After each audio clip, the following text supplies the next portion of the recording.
اور دوسرا حصہ بطور اسرائیلی ریاست تسلیم کر لیا۔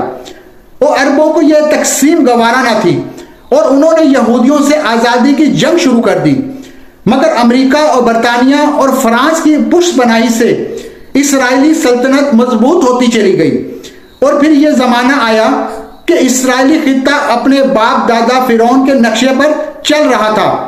اسرائیلیوں کی قبل مسیح تاریخ کا مطالعہ قرآن پاک سے کیا جاتا ہے تو یہودیوں کی فطرت کا صحیح طور پر اندازہ لگایا جا سکتا ہے۔ اللہ تعالیٰ قرآن پاک میں فرماتے ہیں، ہم نے اپنی کتاب صاف آسمانی کا مجموعہ میں اپنی اسرائیل کو اپنے اس بات پہ متنبع کر دیا تھا کہ تم 2 مرتبہ زمین پر فساد عظیم برپا کرو گے اور بڑی سی سرکشی دکھاؤ گے۔ آخر کار جب ان میں سے پہلی سرکشی کا موقع پیش آیا تو بنی اسرائیل، ہم نے تمہارے مقابلے میں اپنے ایسے بندے اٹھائے جو نہایت زور آور تھے اور وہ تمہارے ملک میں گھس کر ہر طرف پھیل گئے تھے۔ یہ ایک وعدہ تھا جسے پورا ہو کر ہی رہنا تھا۔ اس کے بعد ہم نے تم پر غلبے کا موقع دے دیا اور تمہیں مال اور اولاد سے مدد دی اور تمہاری تعداد کے لیے پہلے سے بہت بڑھا دی۔ دیکھو تم نے بھلائی کی جو تمہارے اپنے ہی لیے بھلائی تھی، اور برائی کی تو وہ تمہاری اپنی ہی ذات کے لیے برائی ثابت ہوئی۔ جب دوسرے وعدے کا وقت آیا تو ہم نے دوسروں کو تم پر مسلط کیا تاکہ وہ تمہارے چہرے بگاڑ دیں اور مسجد بیت المقدس میں اسی طرح گھس جائیں جس طرح پہلے دشمن گھسے تھے، اور جس چیز پر ان کا ہاتھ پڑے گا اسے تباہ کر کے رکھ دیں گے۔ ہو سکتا ہے کہ اب تمہارا رب تم پر رحم کرے، لیکن اگر تم نے پھر اپنے سابق روش کا ارادہ کیا تو ہم بھی تمہیں اپنی سزا کا اعادہ کریں گے، اور کفران نعمت کرنے والوں کو جہنم کا قید خانہ بنا رکھا ہے۔ ان آیات مبارکہ کے پس منظر کے مطابق حضرت موسیٰ علیہ السلام کی وفات کے بعد جب بنی اسرائیل فلسطین میں داخل ہوئے تو یہاں پر مختلف قومیں آباد تھیں۔ ان قوموں میں بدترین قسم کا شرک اور برائیاں پائی جاتی تھی۔ تو رات میں حضرت موسیٰ علیہ السلام کے ذریعے سے بنی اسرائیل کو جو ہدایت دی گئی تھی ان میں سے صاف صاف کہہ دیا گیا تھا کہ تم ان قوموں کو ہلاک کر کے ان کے قبضے سے فلسطین کی سرزمین چھین لینا اور ان کی خرابیوں کو اپنانے سے گریز کرنا۔ لیکن اسرائیلی جب فلسطین میں داخل ہوئے تو اللہ کے غیر ہر کام بھول گئے، فلسطین کا ایک حصہ لے کر الگ ہو گئے اور یہاں موجود گمراہ اور مشرک قوموں کی برائیوں میں غرق ہو گئے۔ بنی اسرائیل کی نافرمانیوں کی تفصیل خاصی طویل ہے۔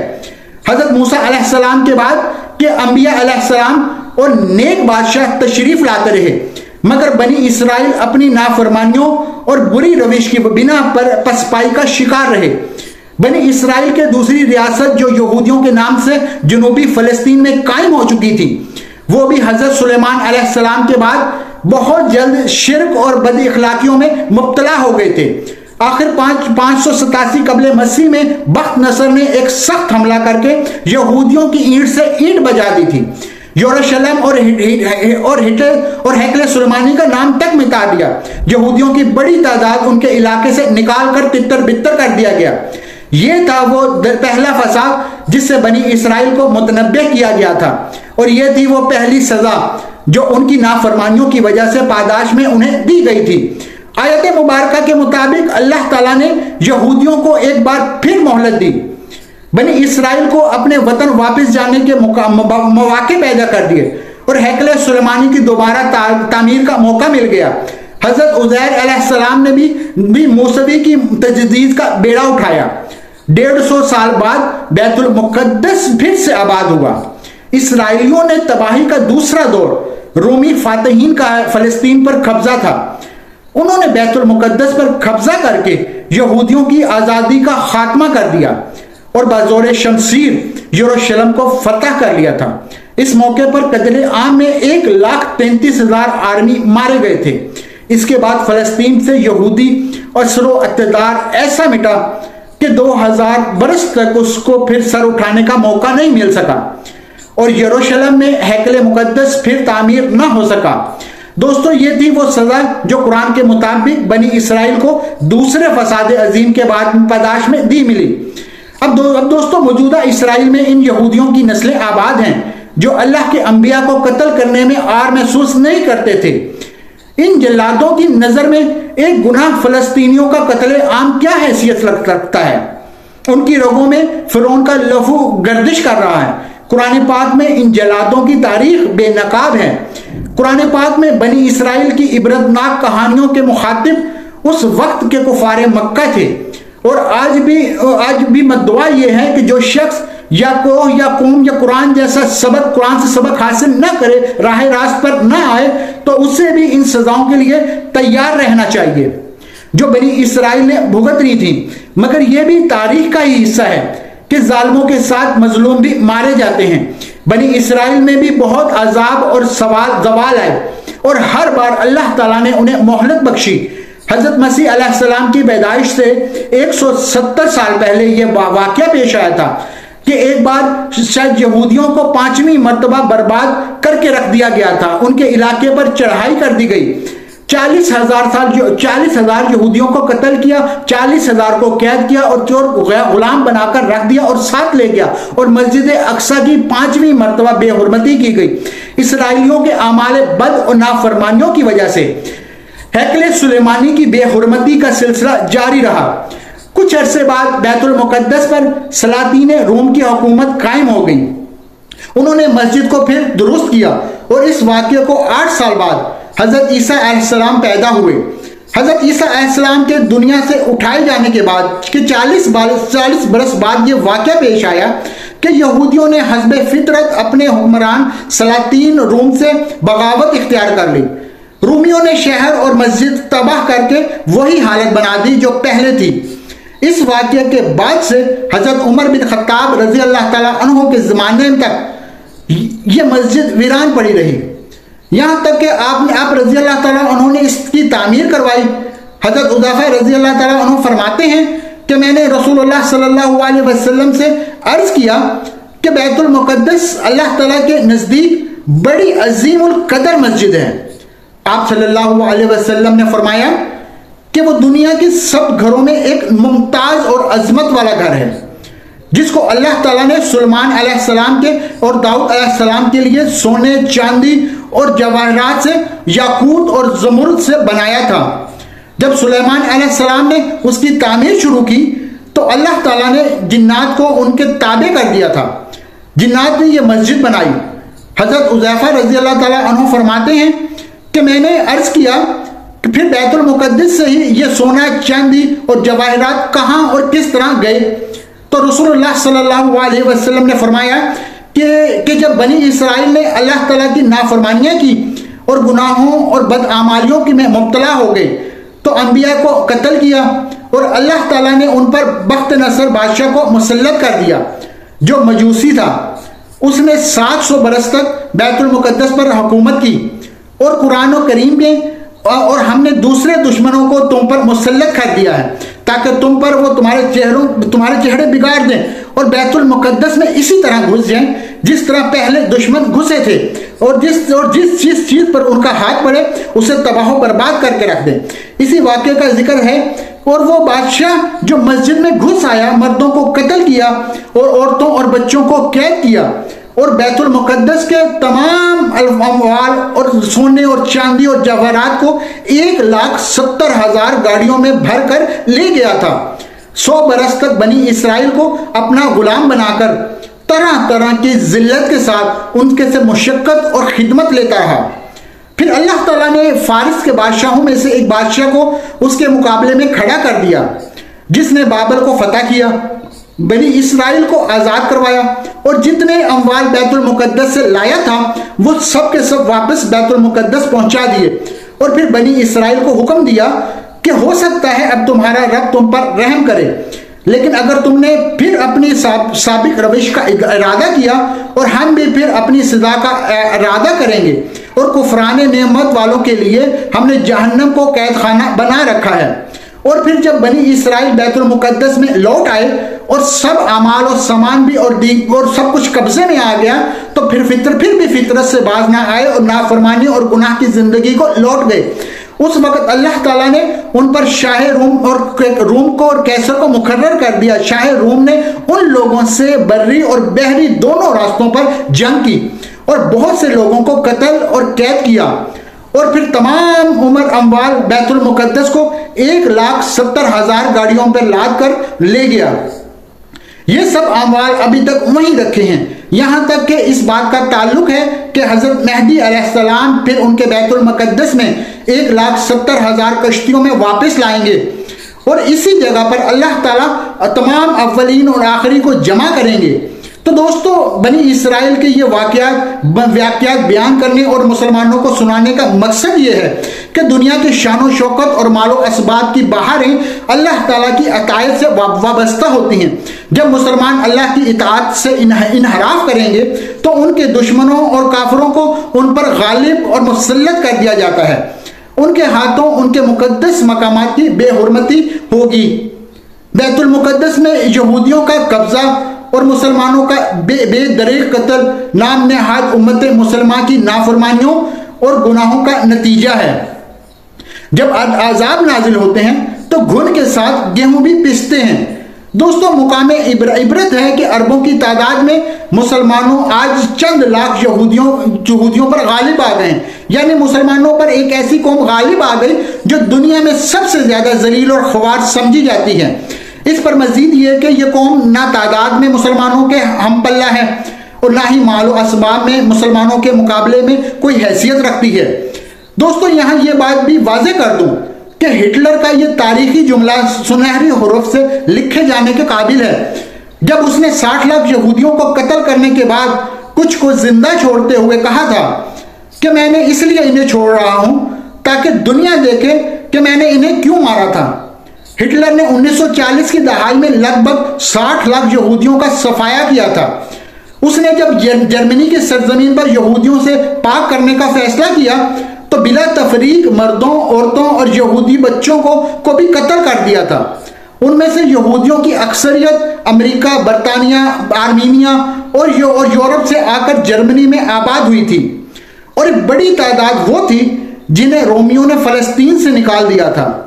ان کی بہت سی نسلیں یہیں پیدا ہوئی تھیں، اور کہا جاتا ہے کہ یہ خاندان 2000 سال سے یہیں آباد تھے۔ ساری دنیا میں کہ یہودیوں نے ہٹلر کے اس عمل کو نسل کشی قرار دیا تھا۔ ناظرین، جبکہ جرمنی میں پیدا ہونے والے افراط زر اور بے روزگاری کا ذمہ دار یہودیوں کو قرار دیا تھا، ہٹلر نے 10 سال یہودیوں کے خاتمے کے لیے مختص کر دیے تھے۔ جہاں اس نے بہت بڑی تعداد میں یہودیوں کو صفحہ ہستی سے مٹا دیا تھا، وہیں اس نے کچھ یہودیوں کو زندہ چھوڑ دیا تھا اور کہا کہ میں انہیں اس لیے چھوڑ رہا ہوں تاکہ دنیا سمجھ جائے کہ میں نے باقی یہودیوں کو کیوں مارا تھا۔ بس یہیں پر دوستو ہٹلر غلطی کر گیا تھا۔ وہ ایک آمر تھا، کسی کو جواب دہ نہیں تھا۔ اگر وہ اپنا کام مکمل کر جاتا تو دنیا بہت سے عذابوں سے محفوظ ہو جاتی۔ دوستو، اسرائیل کا ناپاک وجود جب سے نابودار ہوا ہے، اس نے فلسطینی مسلمانوں کا جینا حرام کر کے رکھ دیا ہے۔ گزشتہ 75 سالوں میں یہودی فلسطینی مسلمانوں کی نسلیں کھا گئے ہیں، لیکن انہوں نے آج تک برداشت کا دامن ہاتھ سے نہیں چھوڑا۔ غزہ کی پٹی میں موجود حماس کے مجاہدین کا صبر اب جواب دے چکا ہے۔ گزشتہ دنوں انہوں نے اسرائیل کے خلاف ایک فیصلہ کن جنگ کی ابتدا کی ہے۔ انہوں نے اسرائیل کے حساس اور فوجی املاک پر تقریباً 5000 راکٹ داغے، جس کے نتیجے میں میری معلومات کے مطابق 1000 یہودی غاسل دوزخ اور بہت بڑی تعداد میں زخمی ہو گئے تھے، اور ہزاروں کی تعداد میں ملک چھوڑ کر بھاگ رہے ہیں۔ بہت سے ممالک نے اپنے اسرائیل کے لیے فلائٹیں منسوخ کر دی ہیں، کیونکہ وہ جانتے ہیں کہ یہودیوں کی ذہنیت کس قدر غلیظ ہے، اور بہت محدود وسائل اور ٹیکنالوجی کے ساتھ حماس کے پیراگلائڈرز نے ایک بڑا حملہ کر کے اسرائیل میں خوف و ہراس پھیلا دیا، جو اسرائیلی گزشتہ 75 سالوں سے فلسطین میں پھیلاتے آ رہے ہیں۔ جیسے ہی حماس نے اسرائیل کو صفحہ ہستی سے مٹانے کا فیصلہ کیا، اللہ کے بہت سے بہادر لوگوں نے اعلانیہ اور خفیہ طور پر فلسطینی مسلمانوں کا ساتھ دینے کے لیے یقین دہانی کروائی، جن میں سر فہرست سعودیہ، ایران، عراق، شام، لبنان، قطر، روس اور بہت سے ممالک کی عسکری تنظیمیں فلسطینی مسلمانوں کا ساتھ دینے کے لیے پہنچ گئی ہیں۔ قابل ذکر بات یہ ہے کہ پاکستان اور چین کسی مقام پر بھی موجود نہیں ہے، اور دوسری طرف اسرائیل کے ساتھ امریکہ، برطانیہ، یورپ اور بھارت کھڑے ہیں۔ امریکہ اس جنگ میں کودنا چاہتا ہے، حالانکہ وہ بخوبی جانتا ہے کہ ماضی قریب میں وہ کس طرح افغانستان سے غریب اور کمزور مسلمانوں سے ذلیل اور خوار ہو کر نکلا ہے۔ ابھی تک افغان مجاہدین کی طرف سے کوئی رد عمل سامنے نہیں آیا۔ ویسے امریکہ کی تاریخ رہی ہے کہ جس ملک کی حمایت کے لیے اس نے اپنی بحری بیڑے روانہ کیے ہیں، رسوائی اس ملک کا مقدر بنی ہے اور اسے شکست کا سامنا کرنا پڑا ہے۔ کبھی امریکی بیڑوں کا منتظر پاکستان بھی رہا ہے۔ ویسے ان سارے حالات میں مسلمانوں کا اکٹھا ہونا بنتا ہے۔ ہمارے پاس واضح حکم موجود ہے کہ یہود و نصارہ ہمارے دوست نہیں بن سکتے، لیکن یہاں پر سوال یہ بھی ہے کہ اگر تمام کفار مل گئے ہیں تو 57 اسلامی ممالک یا 30 اسلامی ممالک کے مشترکہ فوجیں جس کی سربراہی جنرل راحیل شریف کر رہے تھے، ان کا وجود کس لیے؟ کیا وہ مشترکہ فوج کسی ایک خاندان کی حفاظت کے لیے؟ آپ یہ کہہ سکتے ہیں کہ یہ ایک بڑی جنگ کا آغاز ہو چکا ہے، لیکن اللہ کرے کہ میرا خدشہ غلط ہو جائے، کیونکہ جس سے یہ جنگ شروع ہوئی ہے مجھے سال 2012 میں شیطانی طاقتوں کے بتانی وہ فلم یاد آ گئی جس میں انہوں نے دجال کی آمد اور ساری دنیا کو تباہ ہوتے، یعنی دنیا سے انسانیت کا خاتمہ ہوتے دکھایا گیا تھا۔ اس میں مزید دکھایا گیا تھا کہ بہت سے میزائل مسجد اقصی پر گرتے ہیں اور مسجد اقصی کو شہید کر دیا جاتا ہے۔ پتہ نہیں میرے دماغ سے یہ بات کیوں نہیں نکل رہی کہ یہودی ان جھڑپوں کو بڑھا کر اسی طرف لے جا رہے ہیں۔ ان کا دیرینہ خواب یہ ہے کہ کسی طرح مسجد اقصی کو شہید کر کے اس کی جگہ پر تھرڈ ٹیمپل بنایا جائے جس پر ان کے جھوٹے مسیح دجال نے آنا ہے۔ یہودی ان جھڑپوں کی آڑ میں کچھ بڑا کرنے کا ارادہ رکھتے ہیں۔ یہی وقت ہے کہ تمام مسلم متحد ہو جائیں۔ اب تو ان کا ساتھ روس بھی دے رہا ہے، اور یہی وقت ہے کہ فلسطین اور قبلہ اول سے یہودیوں کو نکال کر آزاد کروا لیا جائے۔ افغان تعلیمات کو بھی فوراً کوئی حکمت عملی ترتیب دے کر ان کی مدد کے لیے پہنچنا چاہیے، کیونکہ خدا نہ خواستہ اگر مسجد اقصی کو شہید کر دیا گیا تو اسرائیل سارے فلسطین کو ہڑپ کر جائے گا۔ اگر ہندوستان کی طرز پر فلسطین اور یروشلم کے متنازع حیثیت کو ختم کر کے اسرائیل میں شامل کر دیتے ہیں تو پھر فلسطین ہی نہیں بلکہ سارے خطے میں تباہی شروع ہو جائے گی۔ پھر نہ سعودی محفوظ رہیں گے، نہ دبئی والے اور نہ قطر والے۔ اس لیے بغیر کسی وقت ضائع کیے تمام عالم اسلام کو اکٹھا ہو جانا چاہیے اور مل کر یہودیوں کو اور اسرائیلیوں کو صفحہ ہستی سے مٹانا چاہیے۔ جو غلطی ہٹلر کر گیا تھا اس کو دوبارہ نہ دہرایا جائے۔ دوستو، اگر آپ مجھ سے پوچھیں کہ اسلامی حکومت میں یہود کیسے خوشحال اور امیر ہوئے تو دوستو اس حوالے سے ڈیوڈ بن گوریان جو کہ یہودی ریاست اسرائیل کا بانی کہلاتا ہے، پہلا اسرائیلی وزیر اعظم رہا، اس کا قول ہے کہ زیادہ سے زیادہ رقبہ اور کم سے کم رقم، معنی یہ ہے کہ اسرائیلی حکومت کو فلسطین کے زیادہ سے زیادہ رقبے پر قبضہ کر لینا چاہیے اور وہاں کم سے کم ارب فلسطینی مسلمان آباد ہوں۔